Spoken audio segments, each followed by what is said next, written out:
Nell, thank you so much for joining me today. Total pleasure. Thanks for having me. You know, a couple months ago, I read an article you wrote in Forbes titled The Next Frontier of Employee Experience, which is a very appropriately titled, by the way. I sat back and thought about it, and when the title came back, I was like, that's exactly what this is. Um, but I immediately knew. I reached out to my producer and I said, I want to get her on the podcast. This is the kind of content that I find very valuable. So I want to start talking about that article because it really talks about what the next frontier of employee experience is. Now, for our listeners who haven't read it, you'll probably be talking a little bit about it, but you can just Google your name, Nell's name, and the next frontier of employee experience, because I want them to understand this. You're an advocate for this me, we, and world dimensions. So, can you explain those three dimensions and how they intersect? Yeah, totally. So, all the work that I do with leaders now is about this kind of 3D performance, right? And so these are the three dimensions. We talk about me, which is me, right? So my physical health, my mental health, my emotional health, my spiritual health, even not to freak people out, God forbid.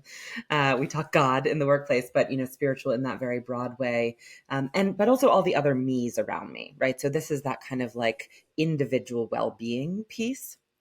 The we is the we. So our teams, our organizations more completely. I also talk about it very holistically for people. So family is another version of we, whether that's blood or chosen family. But all of those kind of groups of many me's who are interacting and trying to get something done together.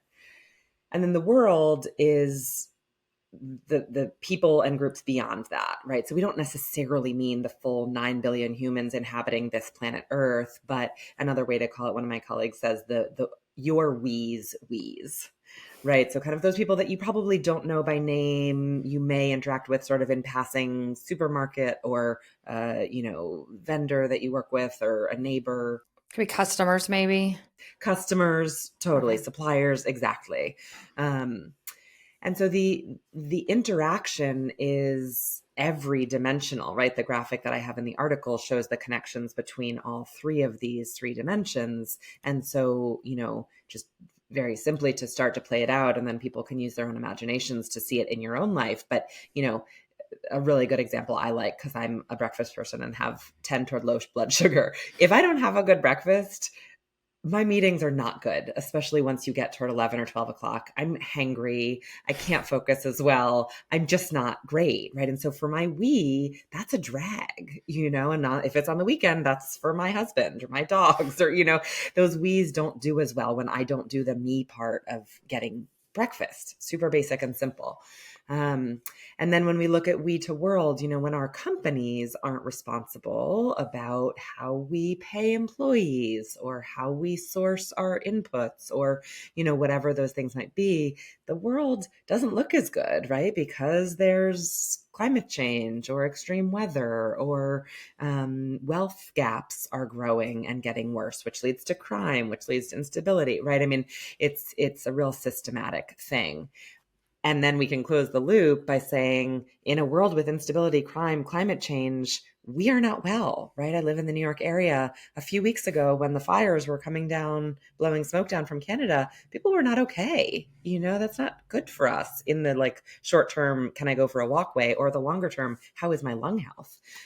So for better or worse, we're seeing the interconnectedness of this very viscerally these days. And so I think people are more receptive.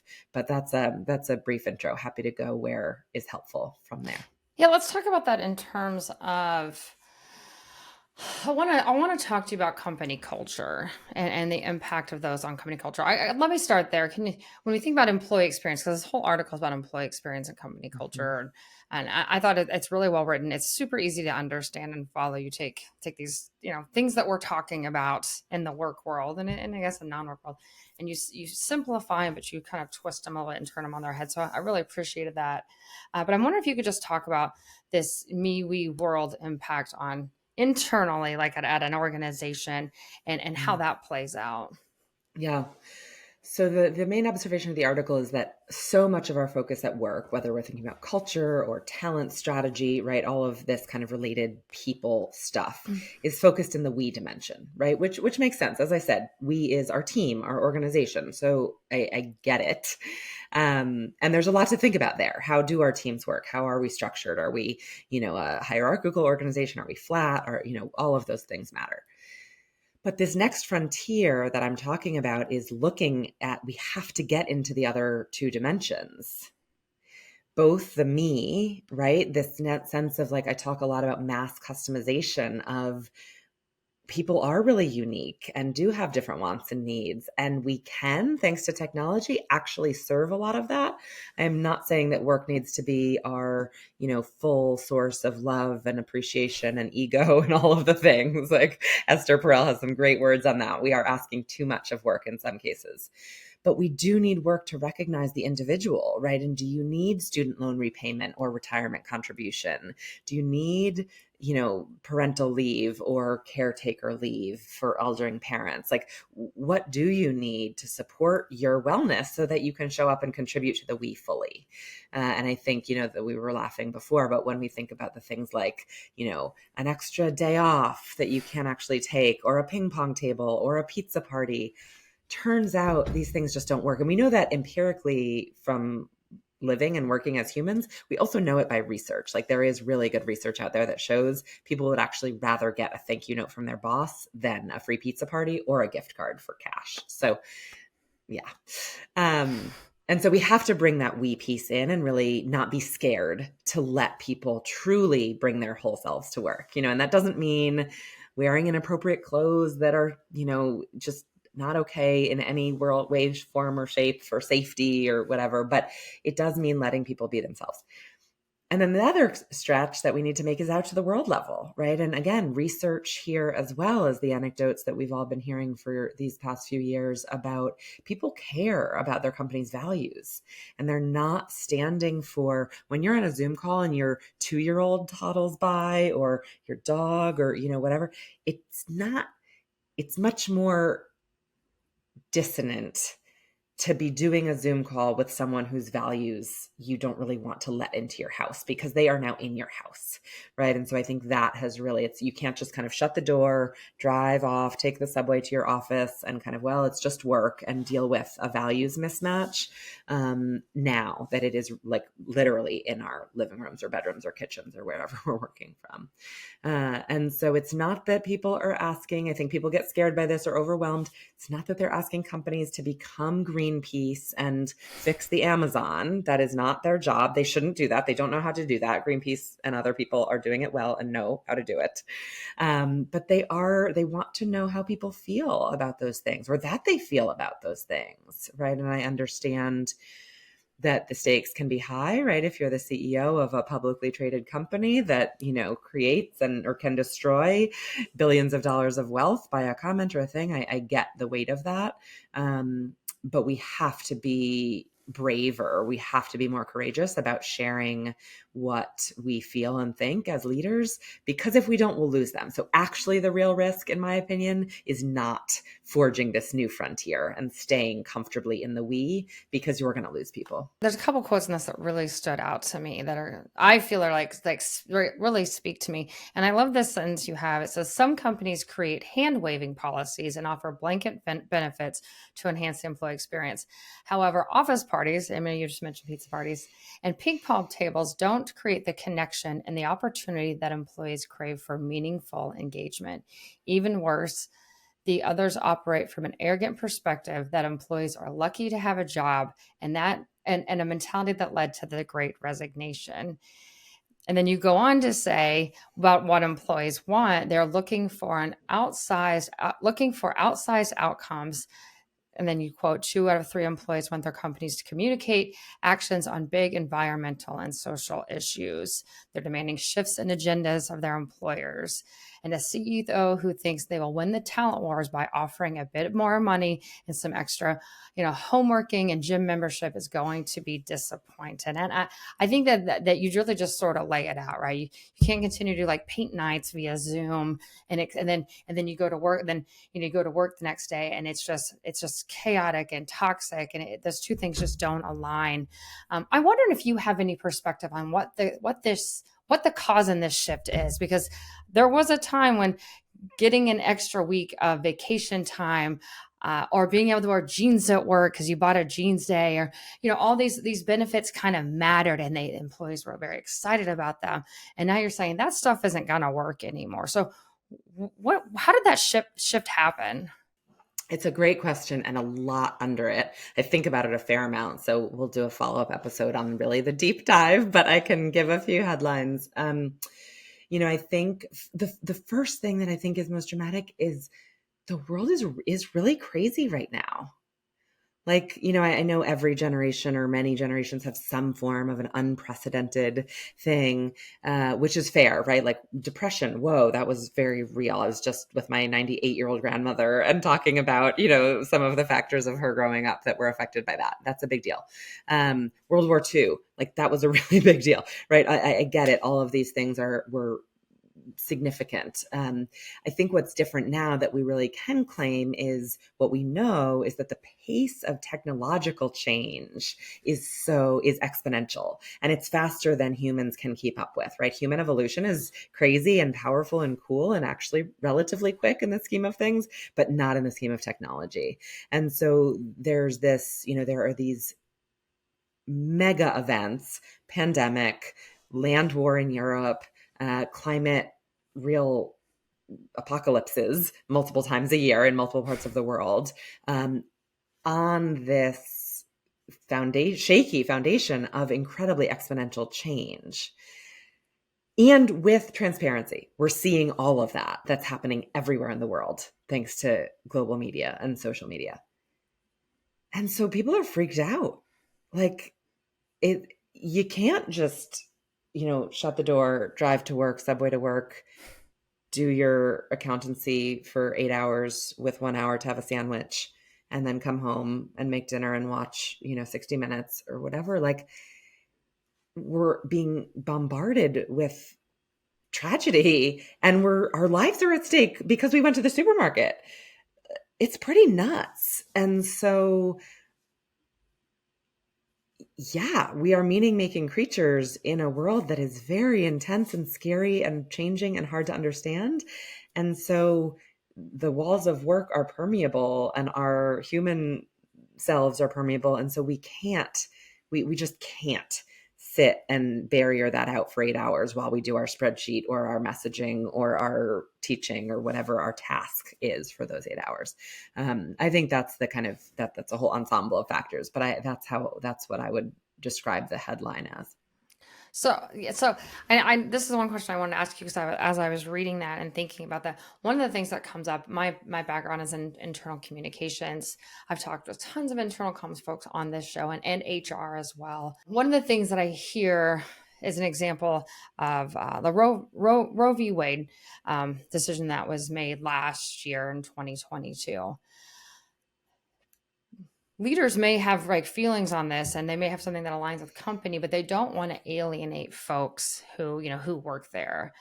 So they're oftentimes sort of paralyzed not to say anything as the best approach. The other side of that is, I hear from the same people, if they make comments on everything, as you pointed out, there's so much stuff going on. I mean, every day. I live in Wisconsin. You'd mentioned earlier about the wildfire smoke from Canada. It kept us inside. We couldn't exercise.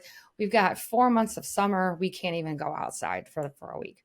But so the question, I guess my point is, you've got they don't want to alienate, and they don't want to have to speak on every issue, because then, there's not going to be a lot of time. Every day something's going to have to come out. So yeah. Can you explain where you sit knowing those two things, and what advice you give to folks who are struggling with those two degrees of difficulty having leaders speak? Yeah. Yeah. It's a really real question, an important one to wrestle with, that I talk with partners and clients a lot who are in these high stakes C-suite roles, right? So I'm comfortable with the discomfort and the challenge of this. The first thing that I would say is that despite, some of the bad branding that the millennials have gotten, they don't want it all. Like, they are actually not that demand. I mean, there is a high bar. There's a beautiful vision of the future, and good for them for pushing us, and then Gen Z coming up behind. We don't totally yet know exactly how they'll play out as they come into more middle and senior roles. But something is so much better than nothing, and so this is where I go back to, like, I think people are miscalculating risk in a really dangerous way, that right now, with all of the trouble and issues that we've talked about, and with the rate of change, the real risk is to not do something. And so, look, I love that you went into the belly of the beast. Like, no doubt, I think it's pretty unanimous. Roe v. Wade is the most third rail issue in our U.S. country right now. Nowhere else in the world, by the way. But here it is really a problem and really polarizing. So, that is probably the toughest one. That's the one that comes up most often, is really feeling kind of untouchable. So I say the something better than nothing to say, if you really don't start with that, right? Like, if a leader is looking to, like, start sharing some values or some positions, start with, we have to get real about inquiring into what is causing climate change / listening to the science of what we know causes climate change. Because it was a real bummer to miss summer this year. Like, I really enjoy barbecues. And if that's a position that your employees are offended by, like, hire some more fun people, because barbecuing is a really good thing for all of us to get behind. You can barbecue vegan hot dogs if that's your version of barbecue, but, like, it's still fun. So I think, there's that. And then, maybe a middle ground is George Floyd and institutionalized racism, right? And there's a little story that I'll share if you don't mind, because I think it's instructive on this point. So a CEO that I worked with, ran a really fast growing tech company, several hundred employees in the Chicago area. And when the George Floyd murder happened in June of 2020, he was really not okay. He was just really like, this is a problem. I've sort of had some awareness of institutionalized racism, but, like, this is a level of racist violence that is just really not sitting well with me. So he brought this to a group of peer CEOs and was like, what are you guys going to do? What do we think? Are you speaking out? Are you not? And they were all kind of like, I don't really want to touch it, And so he was like, okay. But it just didn't sit. And so that weekend he was talking to his wife about it. He's like, I really feel compelled to say something, but I don't know how it's going to go. Like, what if I got fired? Would we be okay? He really felt like it was that. We just didn't know, right? This was so much less of a thing 3 years ago. And she said, I agree. Good for you. I'm proud of you. Do it. If you get fired, we'll figure it out. You'll get another job, or we'll move to whatever. Do it. And so he did. And it was received extremely well by his team. He told his CEO group, they were like, actually, could you forward me that letter? By now a few weeks had passed. And so more and more was being said and coming out. And I think people were getting a bit more comfortable with that idea. So great. He didn't fix institutionalized racism. I'm sure, I know his company was still working on inclusion. I'm sure it was not a perfect situation from the perspective of racial bias or anything else, because none of us can be living in a country with racist systems. But anyway, he did that. He felt good about it and proceeded with business. 8 months later, one of the recent, unfortunately many, spats of rocket fire and violence between Gaza and Israel happened. And some of his employees came and said, we would really like you to speak up like you did about George Floyd. And so he got the request and had a lot of feelings and reactions. And so we were able to talk through, like, what is that about? What reactions are you having? What feelings are you having? What are you inclined to do? Anyway, long story short, through this process of reflection, which is what is so important for leaders to do, about really getting to their true selves and where they really feel like they're making their best contribution from their unique position, was, you know what?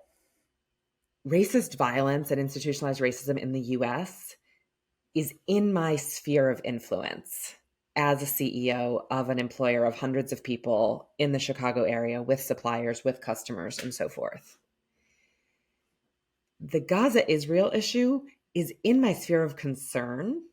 I'm worried about human rights. I'm worried about violence. I'm worried about Middle East instability, American intervention. All of that is of concern to me, but it doesn't fall in my sphere of influence in the same way. And so I'm actually not going to issue a statement on this one. And I think it's such an instructive story because, again, I don't know exactly, right? I didn't get to see the exact ripples and responses from all the colleagues who heard that response. I'm sure there was disappointment from the people who had wanted the statement, but I know that there was also satisfaction, right? That no was human. It was discerning. It had a kind of framework, right? Or a logic. It wasn't just, nope, try again next time, right? It was really grounded in authentic philosophy sort of for him, right? And so they could really respect that and get behind it in a way that wasn't alienating to the people who had wanted the statement or the people who would have been opposed to the statement or whatever it was, right? It was just, it really built their respect and trust, frankly, of him, that he had the discernment to know what was in his sphere of influence that he would indeed take a risk to speak up about versus what wasn't. So I think that's, I think those are kind of some of the principles that something is better than nothing. It's really just about being human in some ways, and being honest about, look, if you lost mom to breast cancer, it makes sense that that's going to be a thing. And there's not much controversy there, but it's a choice. It's a stand, right? And it shows an extracurricular understanding of actual human issues, which frankly, most of our work doesn't touch, right? If you're a heart surgeon, you're dealing with life and human issues. If you're a tech CEO, like, thank goodness, I'm glad your app is there, your plugin exists, and keep your coders on track and all of that, but it's not life or death, right? And so in a world when we are faced with that on a pretty daily basis, either short-term or long-term, it's just not sustainable to have leaders who don't let those issues in and reveal their positions. Yeah. That's such a great example. Thank you for sharing that. I really appreciate it. Yeah. We're going to move into our segment Story Time. Welcome to Story Time. Story Time. Let me tell you a story. You have a ton on your plate. And I'm gonna throw some things out here. Let me know what I've missed, right? You're because I feel like there's a lot. You're a partner at Purpose Fused, CEO and founder of Purposeful Growth Institute, founder of Inspiring Cowgirl. I want to know what that is. You're an author, you're an advisor, you're a coach, you're a facilitator. You do so much stuff. Yeah. But let me start with this. Can you just, I went through Purpose Fused, Purposeful Growth, and Inspiring Cowgirl. Can you tell us a little bit about each of those organizations and what you do there and what they are?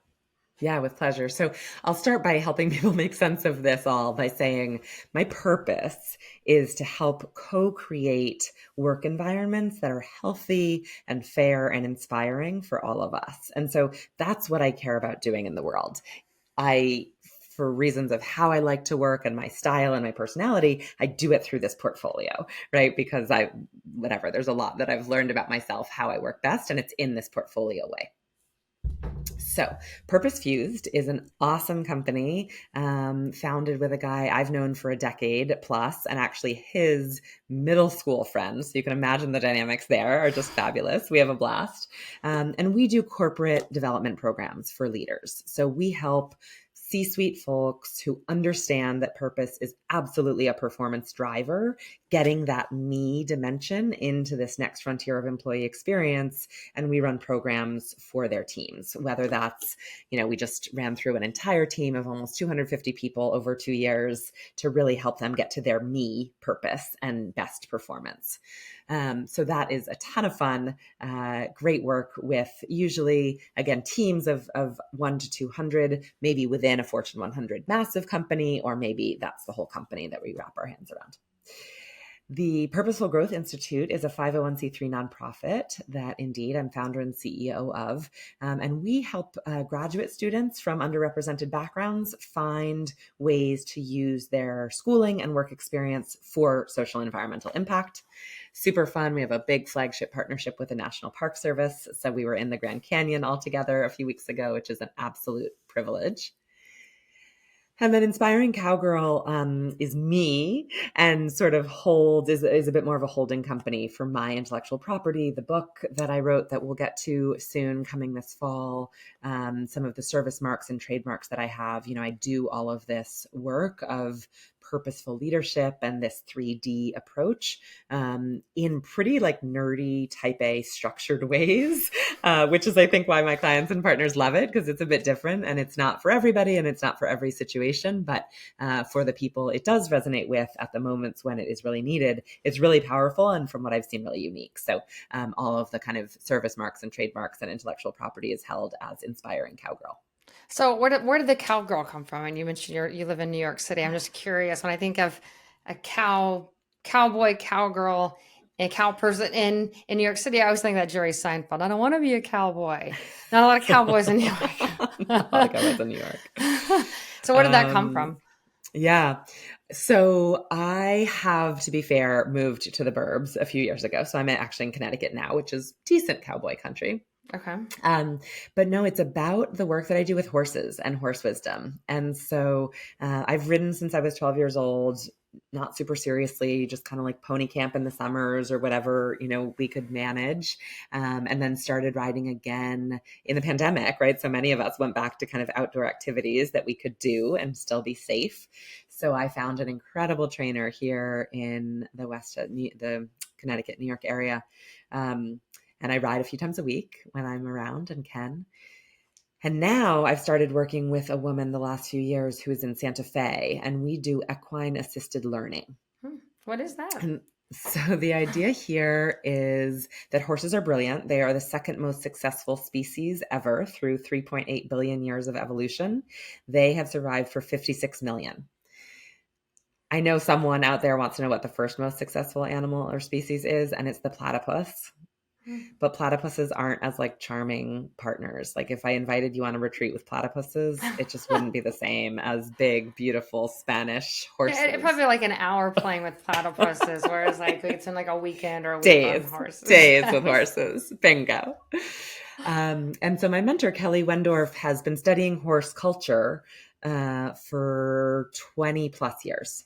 More than that in a lot of her wisdom, but the horse focus has been more recent. So decades of studying how they've been so successful, because horses are prey animals, right? If people don't have experience, horses might feel scary. They're big. They weigh 1,300 pounds. They might step on your foot and break a toe, but actually they're prey animals. They're worried about the mountain lion, the cougar, whatever it might be coming to attack.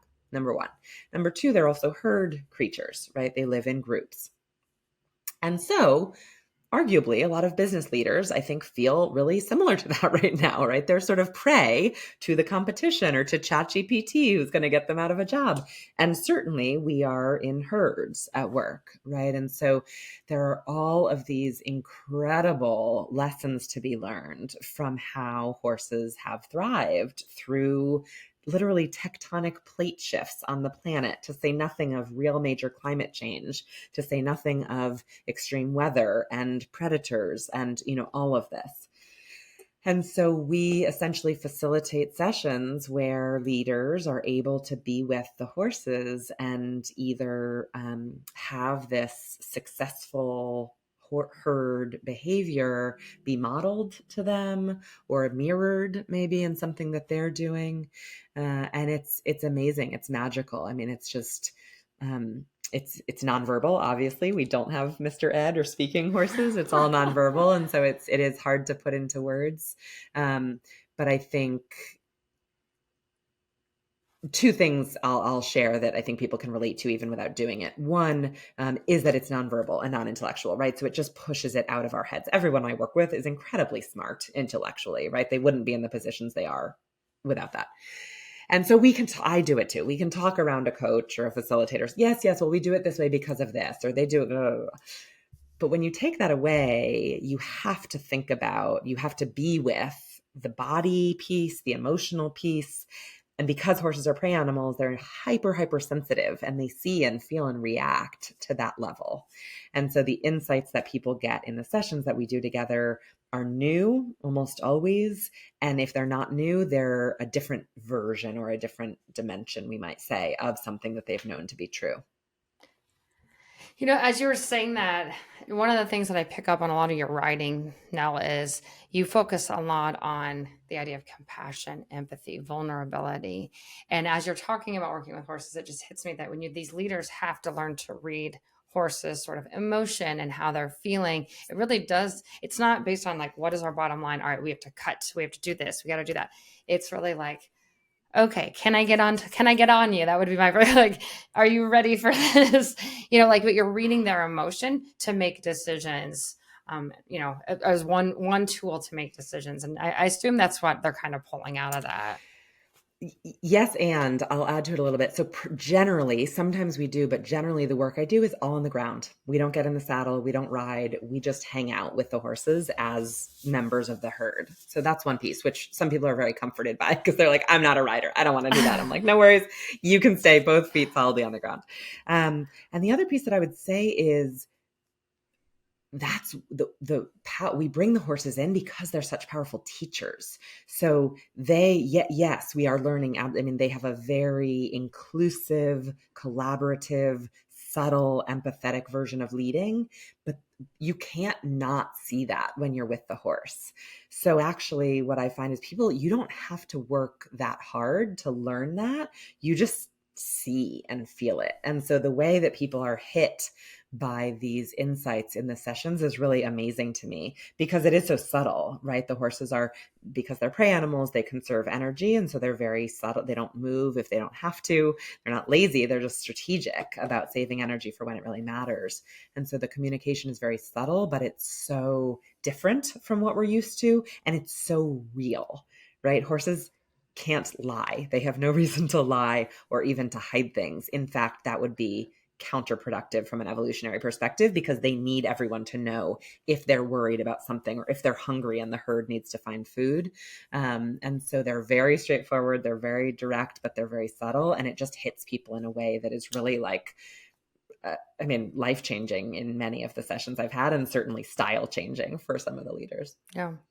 I mentioned earlier you're a coach, facilitator, partner, founder. One of my favorites is senior contributor at Forbes, author, advisor. You host one-on-one sessions, workshops. You do this horse training, which sounds amazing. And then the one thing we haven't touched on that you mentioned earlier is your book. I said author, but it comes out in September, titled Going First. I haven't read it. I am excited to read it. But can you give us a little bit of preview of what we can expect in the book? Yeah. So it really is the learning and emergent tools from the last 15 years of work with very deeply purpose-driven leaders. So people at all stages of career, from college and business school through Encore. I'm retiring, but I don't want to stop working. So all stages of life, all functions, right, across functional areas, across industries, somewhat global, definitely been fairly US based. And out of this work of striving to find purpose and meaning, which, as we were discussing, is really, ramping up in these years, emerged these frameworks. And so again, tend to be type A-ish and pretty analytical in my approach. So I don't do any of the work I do with I want to make the world a better place, right? Like that's not why I went to work for nonprofits after college. It's not why I do what I do now. It's about performance. It's like, I know, and the research shows that when we do stuff that contributes to the world we want to leave behind, not only are we happier, healthier, lower risks of dementia and stroke, like very real outcomes in the health field, we're also more creative, we're more resilient, we're more collaborative. It just goes better. And that means that our companies do better. Retention is higher, and so costs are lower. Literally, the return on assets of companies are higher, Harvard found, when people are clear about the purpose beyond the bottom line of what their company is doing. So to me, it's just pragmatic. So the book gathers all of those frameworks and makes it more accessible, right? I can only work with so many people just based on time and budget and geography and availability. And so I've put one of the core frameworks that I use with people into that book in a very like DIY self-guided approach. And so there's the book, which talks about this notion that purpose drives performance and breaks it into all of the different parts of our life and work in which we can control that or invest in that for ourselves. And then there's a companion playbook, which is, 150 pages of guided reflection to really think through what this means to you in a very action-oriented way. It's not kind of the like, write a statement that you print on a mug and carry around to inspire you all day, which is important. And some of the work we do with Purpose Fused helps people get to that as well. But this is really about brass tacks of like, okay, you say you care about X on Tuesday afternoon in the meeting, what does that mean? And how about on Sunday when you're visiting your stepfather, what does it look like there, right? So really making it very tangible and concrete. So yeah, it's not a light read. It's not beach reading, which is why it doesn't come out till the fall. But if you are looking to really kind of engage and wrestle with some of this stuff, it's a fun, but also pretty provocative and deep, comprehensive flow through all of the elements of work and life where you might be able to find some purpose and satisfaction. Yeah, purpose is definitely the word. Just like reading your stuff, knowing, the titles of the companies you CEO and founding, purpose is coming out so clear when it comes to you. I think now when I see your name on articles, I know there's a purpose behind them. Yeah.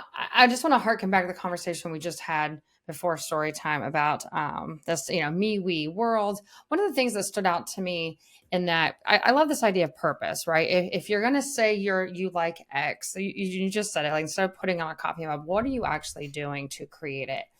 And I wanted to come back to that because I feel like it's super important because I feel that way about culture, employee experience, just in general. I feel like we have so many people saying, we're going to create a better company culture. We're going to change our values and we're going to, give an extra week off or whatever it is. But then so those things are great, but we're still, and I'm just saying like the broader still not really feeling a huge culture shift or creating an actual culture at work that we can hold on to and be proud of and want to keep it, want to keep employees at their jobs. I'm wondering if you would if you have any thoughts about that, because I feel as if it's become such commonplace for people to say, leaders, like, we're going to change our culture, we're building a better culture. And then they do a couple things and then we're right back to business as usual. Like, what do you tell leaders to make sure that if you're building a culture, how do you make it stick? Like, what does that look like? Yeah. My first answer to so many things, but to this is always like, it has to start with you. Like, it's me, we world for a reason, not we, me world. So I have some, there are people who have a lot of expertise on culture change. And so, you all included work with you. My piece really is sort of before that. And I have some thoughts on the we dimension, but they've got to get and stay really authentically in touch with themselves. And that's everything. That literally is like, are they breakfast people too or not? And how much exercise is it or not? And what kind and at what time? And what are what do they have natural energy for versus what don't they? And what are their triggers that get them frustrated behaviorally or politically or, and this is not like go on a week retreat and learn about yourself and write a purpose statement and then come back and you're done. We're dynamic creatures changing all the time. And so there has to be a willingness and investment in self-awareness and reflection as a starting block. And if that's not there, I'm really skeptical that culture change, which needs to involve performance metrics and your training and meeting styles and spaces that you work in, whether those are Zoom rooms or physical. And, all of those things for sure matter.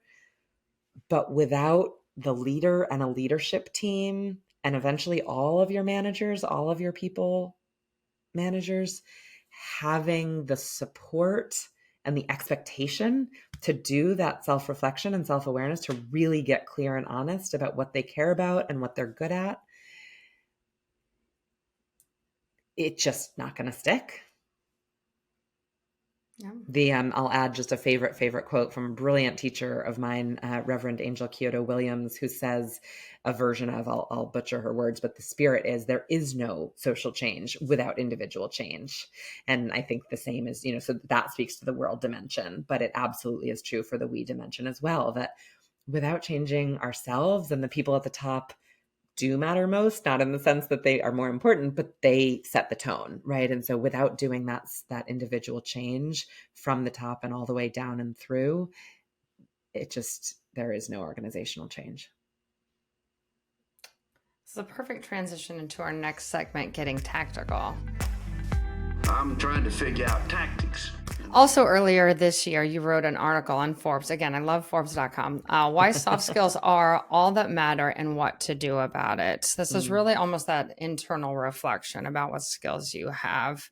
But I want to point out that in here, you reference power skills, and that's how they should be rebranded. I thought that was really, really smart. And because it's soft skills means like they're almost like secondary, like, oh, soft skills, So Totally. I love that you put that in there. So I want to just throw out a quote from that. And you said, mindset before skill set and tool set, right? And you said this is a concept which we brought further into the spotlight, right? We're moving closer to that than we were, let's say, 10 years ago, in my opinion, right? There is more focus on culture and employee experience and human approach. I mean, even just watching during the pandemic, one of my favorite stories and during the pandemic is watching a VP who her nanny or whatever was sick. And so she was on calls holding a baby, a toddler, and then there was like a 5-year-old running around, and she was killing it. And I was sort of in awe because I'm like, I'm over here like, I got to take my dogs out. Give me a minute, and she's just like feeding one, rocking the other, and just absolutely not missing a beat. So that made me realize the human experience is now really a part of work. Not that it never has been, but it's like, we're in people's homes now. So I want to back up and just say, can you talk a little bit more about that growth mindset? Yeah. So growth mindset has been around for a while. Carol Dweck is sort of the grandmother of the concept. And pretty simply, it's a scientifically describable notion, which is that you believe that you or things can get better. And so it's in opposition to a fixed mindset, right? So there are assessments to see this just quickly and free online, whether you think kind of, my brain or my body is a fixed entity that can do certain things, period. In contrast to a growth mindset, which is that my body or my mind, if I do 10 bicep curls a day, will get a bit stronger, right? Or when it comes to power skills, if I practice active listening, I will start to develop that as a muscle, which arguably will help build empathy and other things. So very simple. It's just the belief that one or something can change. I love this other quote, valuing EQ over IQ. So it's really kind of a part of that. How do you find people who have high EQ or value this growth mindset? Let's say you're in HR. How do you ensure that becomes a priority? You can have, the best engineers from Google, and maybe they all have high EQs too. I'm just using this as a pure example. But maybe they don't, but they may be the best in their field. But if we value EQ over IQ, that's something a little different. But how are we ensuring that there's a nice balance of this within? How would you recommend there's a nice balance of this within an organization? Yeah, great question and a huge one. But, I think it has to be through the entire employee life cycle, first of all. And so super tactically, my one point is in selection. We've been using for, probably 10 years now, a process of interviewing called top grading. The research was originally out of the University of Chicago, now decades ago. But if anybody knows, traditional interviews are dismal at predicting job performance, right? The correlations are hysterical in the research they've done. Like it's almost worse than just picking somebody blind to do our traditional interviews. Top grading is this very structured, very powerful thing. And it's simple. There's not so much to it, but it's very Googleable. I think I've written a Forbes piece about it that I can find. But the piece that links to growth mindset and EQ is that you go through a person's resume very to very accurately and specifically, and you ask them what they might have done better in that role, among other things. There's some specific, very specific questions that you ask about every single role systematically through their job history. And that is chosen intentionally because it's a really clear indicator of growth mindset, right? And so whereas somebody who doesn't have a growth mindset is going to say, oh, I did it as well as I could have, or not be willing at least to share something like that because they don't believe that they can change. And so they wouldn't want to reveal that to a potential employer. Someone with growth mindset, I've heard all kinds of answers, right? Of like, well, I really overcommitted. We go all the way back to college. So one, I remember vividly, she said, I really overcommitted in my senior year, and I was then not able to keep up the commitment that I cared about to the drama club and student government and my dorm foosball team, or whatever the overcommitments were. And by the time I got to graduation, I was so burnt out I didn't go on the trip because I was just too tired to even celebrate. And so it's just, and so she talked about how she's worked on that through her professional career of making decisions and saying no. Anyway, so highly recommend top grading for so many reasons, including this ability to really screen for growth mindset among other elements of EQ and power skills. I think during the job, of course, what you measure matters, and what's measured gets managed. And so you really need to think about performance indicators and how you measure performance, what you measure, how you provide feedback. And again, that's a whole profession that I won't step on the toes of, but important to really be intentional, purposeful about how you are promoting people to manager, how you are supporting managers, to really be coaches essentially, and to have that EQ and all of these power skills to support your people. Because more and more and more, AI is going to beat us. You know who has the best IQ? AI. And if it doesn't in your field yet, it will pretty shortly because it's learning from all of us way faster than any of us can learn. And so great. Obviously, there are some risks and concerns and challenges. And so hopefully there are smart people. That also is not my field. But if you're not, again, miscalculation of risk, if you're not working on these power skills and building them in your teams, you're going to get beat. If your competitive edge you think is IQ as a person, a professional, or as a manager of people, false. You have a very short horizon of success. It's good. I had a podcast guest on that says it's the person who's learned how to use the Chat GPT who will continue to succeed. So it's like both of you combined, both the tool, and if you're, you know how to use it really well and can use it. Bingo. Yeah, that's thriving. Yes. Yeah. Exactly. You're thriving. Exactly. Let's move into our next segment, ripped from the headlines. You hear the news? Extra, read all about it. There's no doubt that 2023 and even end of 2022 just had a lot of news about layoffs, different kinds of transitions, but mostly layoffs. That's a very scary time for employees. I've been in a career long enough to where I've seen now a couple cycles of layoffs go on. You kind of my skin is a little thicker to it. But I want to talk to you about that because I think that ties in nicely, sort of some examples of all the stuff we've been talking about. I want to start with this question. What responsibilities do leaders have when it comes to handling something like a layoff? To be thinking about their employees and the me and the we, because all of that is so connected. So I wonder what your thoughts are on that. Yeah. I really think it's just the internal version of what we talked about of speaking about Roe v. Wade or racial violence or, whatever it's the internal comms in your world version of that. And you have got to be, there is just no excuse not to be human and to speak up about this when it's internal, right? That is like, if you just can't rally to kind of political statements about some things that are external, good luck to you. Again, I think that's problematic, but in some companies, in some places, you're going to get away with that. Internally, you can't not speak up. And so I wrote an article about this as well, because of the stories, I'm sure we all heard stories about just inhuman ways of doing this, right? And look, it is business and there are going to be slowdowns and there are going to be layoffs. And so I'm not by any means suggesting that you can't do it.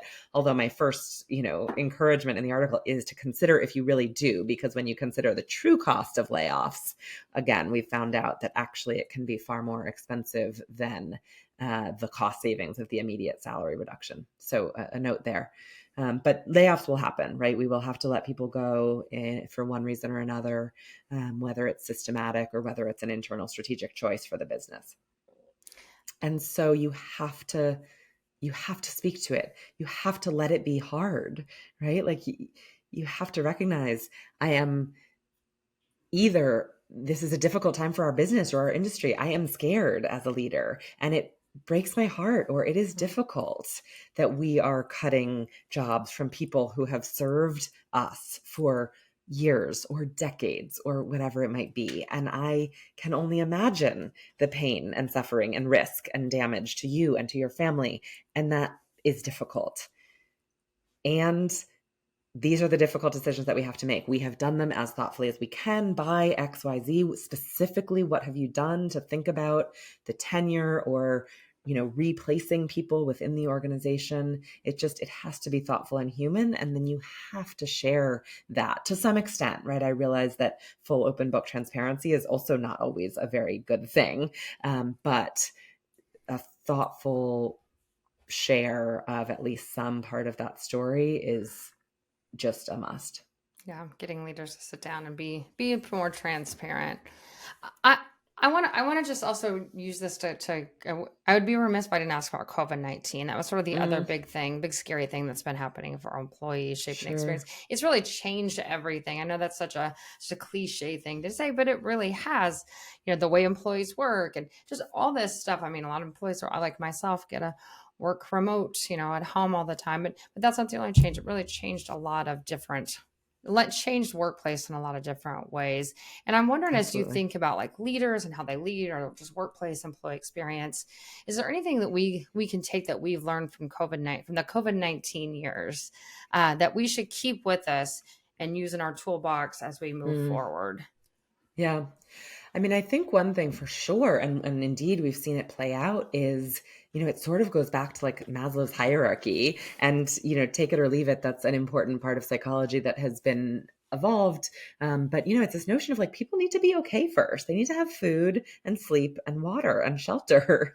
And that's real. And COVID-19 was such a 21st century reminder of like, that still matters. And it isn't a given for even those of us who have salaried white collar jobs, right? I mean, it's all too easy to forget that wasn't a given for many people in our society living very close to us even before that. But, this slap in the face of like, we can all die. We are mortal, and, formerly simple acts of everyday life can be fatal. So I think that's part of it. And I think there is certainly lip service given to physical well-being now. The range is broad in terms of how genuine those efforts are, right? I mean, the amount of overwork in this country's culture is just literally sickening, right? The Jeffrey Pfeffer book, I think it was 10 years ago, that work is killing us. Stanford professor, like research, work is killing us. It is actually killing us. So that needs to change more. But it did bring back, I think, more respect for like the sick day. And, my question is always like, oh, they have COVID, so they're staying home. I'm like, well, what if they have the flu? Like, I also would like them to stay home if they have the flu, because I don't really want that either, and it's, I guess, not as sexy of an illness as COVID-19, but like, I also don't want that. So I think it moved us a little bit forward, although not enough. And then mental health, I think, is the other thing that absolutely, I think actually, ironically, we're probably doing more actual service and investment in mental health, funnily, than physical.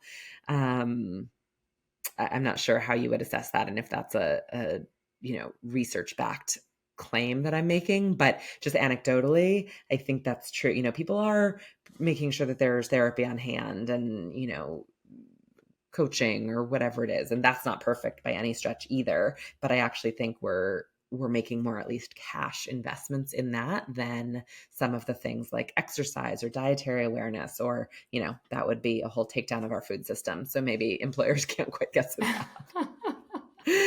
There's a nice balance in there. Yeah, exactly.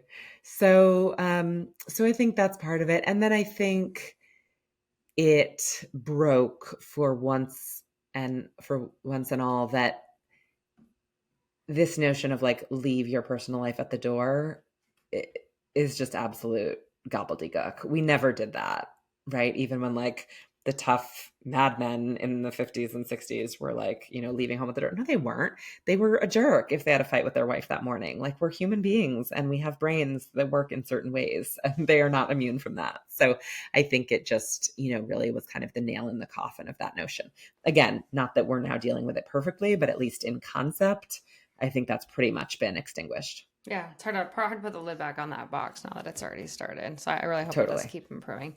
When you look back over the past few years with COVID, is there anything you can point to that say leaders, what you started during COVID, and you need to stop doing that? Like what shouldn't remain after COVID that we were picking up? It's a great question. One thing that comes to mind, and if I come up with a better answer, I'll follow up with you. But the first thing that comes to mind is the somberness of COVID. I think it was so intense and scary. And so I think there was this sense of, I can't show up light or happy because of what's going on. And some of that is because I'm not, because of what's going on. Mm-hmm. But some of that was just like, a version of survivor's guilt or whatever. Like, if I'm not sick today, I don't know whose household member might be, or who might be immunocompromised, or, I think it created a fragility that is very, very problematic in so many ways. And I think that's the root of kind of the woke nation criticism and problematicness. Life is intense, and these days really intense, and it's joyful and miraculous, and it's tragic and violent and everything in between. And so as human beings, we cannot be fragile, right? There's a reason for the work on resilience, and also some problems there about, how it's assigned to different people of different backgrounds and socioeconomic status. So that's another line of reasoning. But we need to be resilient. Like, things are changing. Things will change. We will be laid off. We will get divorced. We will get sick. Our parents will die. Our kids will die for some of us. Like, going to go down. And also we will disagree with the marketing color that our team goes with, and, on all levels. Yeah. And so if we are fragile, one will break. But as leaders, if we are fragile, or we see our people as fragile, we cannot make the courageous decisions that we need to thrive. And so then we end up, I think that's a little bit where we're mired right now, of we're kind of stuck in this status quo, trying to protect the fragility. And it is really bad. It is really bad. I feel very strongly about this now. So thank you for asking the question. This is a forthcoming Forbes article that you've coaxed out of me. Awesome. We need to leave behind the fragility and come into a much more robust, courageous way of being in the me dimension, of leading and managing and collaborating in the we dimension, and of stewarding our world in the world dimension. Wow. Well, I can't wait to read that one now. No pressure. That's awesome. That's really cool. So thank you for that honest answer. I really appreciate that. Let's move into our last segment, asking for a friend. Just asking for a friend. Hey. What are some mistakes you see? And these are just rapid fire questions. Just answer them as long, take as much time as you want, or answer them quickly, whatever. What are some mistakes you see HR making when it comes to career and personnel development? I think the biggest thing, and it manifests in a lot of different symptoms, but the root cause is just fear of people leaving and moving on. Which, if you look at the facts, is like really goofy, right? Of course, people are going to move on eventually, and like some people you want to move on sooner than later, right? And the people who and if people are tempted at all to move on, you're probably better off if they do, because I promise they're not at 100% productivity Yeah. where they sit, So I think it's that. I think it's just like fear of people moving on, because actually, in general, people don't want to leave jobs. It's hard. It's a hassle. These days, it's scary. It's not that great job market anymore. It's different. And so they don't really want to move on either. So if you ask some questions and open the conversation, actually, more often than not, we see people, being excited about staying, maybe because something shifts a little bit, or a role or a stretch project or whatever. But yeah, we got to get again, it links to the fragility, right? But we got to get rid of the fear of losing people. Yeah. What advice, what's your advice you would give to a leader of a company looking to implement more of a growth mindset? Maybe they've heard this and they say, I can see myself leaning more towards fixed. What now? Yeah. It's all, I mean, really, I know vulnerability can be really overused and like makes some people nauseous, which I get. But listen a little more to Brene Brown. She really is pretty savvy and nuanced about it. And I think it's that, it's the little and the big stuff, right? Of saying like, I'm so sorry. I know I was supposed to get you this by today, and I had a crazy weekend with a kid sick, or whatever details you want to or don't want to provide. I'm going to need 48 more hours, and I'm sorry. I'll try not to let it happen again. Right. But just that humanity of acknowledging when you make mistakes in the moment, or the bigger stuff of like sharing stories as relevant of like, man, I remember my first job. I was just so terrified to speak up. And this one time I asked a question, I got smacked down, and I shut up for 3 more years and didn't contribute until I finally had a supportive manager. If you're ever feeling that smacked down, like, please let me know that, or whatever the narrative is, right? It could be a million different things, but just modeling one's own growth mindset is far and away the best way to teach it. There are some nuances. I think it's more written about in the parenting world. But so you can find there are some very specific ways of giving feedback or asking questions, like saying, wow, you worked so hard on this. I really appreciate that. Versus, gosh, you're so good at this. Good for you. Right? Because the latter says, well, good thing I'm good at it. And what about the next task that I don't think I'm good at? If I'm not good at it, then I'm terrified. I'm paralyzed screwed. with fear. Yeah. Right. Versus validating you for like, gosh, you worked so hard on this, and what an awesome result. Good for you. I can work hard on anything, hypothetically. Yeah. So that's the way to do that. Wow, that's really great. What challenges do you foresee leaders facing in the future when it comes to employee experience and culture? What should we be prepared for? I mean, I have to start with sort of a coy answer, but that I always start with is like, it's not that hard. Like, be nice. Don't be nice. Be empathetic. Be thoughtful. Be intentional. Be purposeful. And like, yeah, that takes a little bit more energy, but the payback is so real, both in terms of like just the satisfaction, the relationships you build, the intel that you get that then informs decisions and actually makes hard decisions easier, to say nothing of the fact that people trust you and are on board. So then the implementation of the decision is easier. Like, it really is an upward spiral. And so just start. And I think that leads me to say the hardest thing is convincing the kind of middle tier of managers who are maybe Gen Xers, sorry, or maybe just millennials who've been brought up in this work culture, or boomers who are still working and delivering great value, but with a very different approach. So that might be the hardest. And I've talked to some really purposeful CEOs about that, of like, people meet us and they get so excited and they interview and they're so pumped, and then they get in the role and they kind of go back to like status quo because they don't actually believe that we're so empathetic or so creative or so inclusive, or, whatever the elements are of their purposeful culture. And so we have to really coax them out of it. And like, like a dog trying to cross the invisible fence, like, even if you dig out the invisible fence line, that means the dog's not going to get shocked anymore.